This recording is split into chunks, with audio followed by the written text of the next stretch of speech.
அமித்ஷா அவர்கள் அண்ணாமலை அவர்களை எந்த அளவுக்கு பேசுவார் அப்படின்றத நான் டெல்லியில இருந்து நேரடியா பார்த்திருக்கிறேன்.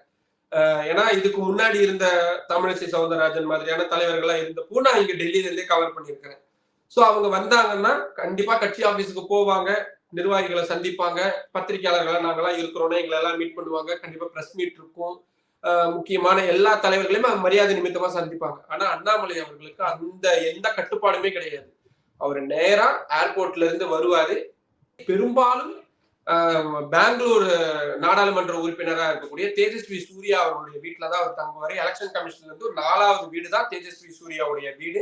அவர் வீட்டுல தான் பெரும்பாலும் அவர் தங்குவாரு. இல்லாட்டி வேற நிர்வாகிகள் வீட்டுல தங்குவாரே தவிர கட்சி ஆபீஸுக்கு போறது அந்த வேலைகள்லாம் இருக்காது. மற்ற லீடர்கள்லாம் அமித்ஷா அவர்கள் 5:30 மணிக்கு மீட் பண்றேன் அப்படின்னு சொல்லியிருந்தாங்கன்னா 4:30 மணிக்கெல்லாம் வந்துருவாங்க, 4 மணிக்கெல்லாம் வந்துருவாங்க. இதெல்லாம் நான் கண் கூட பார்த்திருக்கிறேன். இன்னும் டெய்லி ஃபீல்டுக்கு போறோம் அப்படின்றதுனால. ஆனா அண்ணாமலை அவர்கள் 5:30 மணிக்கு மீட்டிங் சொன்னாருன்னா கரெக்டா 5:25க்கு தான் அவருடைய வீட்டுக்குள்ள கார் என்ட்ரி ஆகும். எல்லாரும் வரக்கூடிய என்ட்ரில கூட அவர் வரமாட்டாரு. அவருக்கு எந்த தோதுப்படுதோ அந்த கேட் வழியா வருவாரு. ரொம்ப நேரம் காக்க வைக்கிறது அதெல்லாம் எதுவுமே இருக்காது. நேரடியா பேசுவாரு. அண்ணாமலை அவர்கள் அமித்ஷா அவர்களை பார்த்து ஏதாவது சொல்லணும் அப்படின்னா இம்மீடியட்டா அப்பாயின்மெண்ட் கிடைச்சிடும். அமித்ஷாவுடைய ஒரு இயல்பான ஒரு விஷயத்த சொல்றேனே, நீங்க விஷயம் இருக்கு உங்ககிட்ட, ஏதோ ஒரு விஷயத்த நீங்க கன்வே பண்ணணும்னு விரும்புறீங்கன்னா உங்ககிட்ட கண்டிப்பா பேசுவாரு.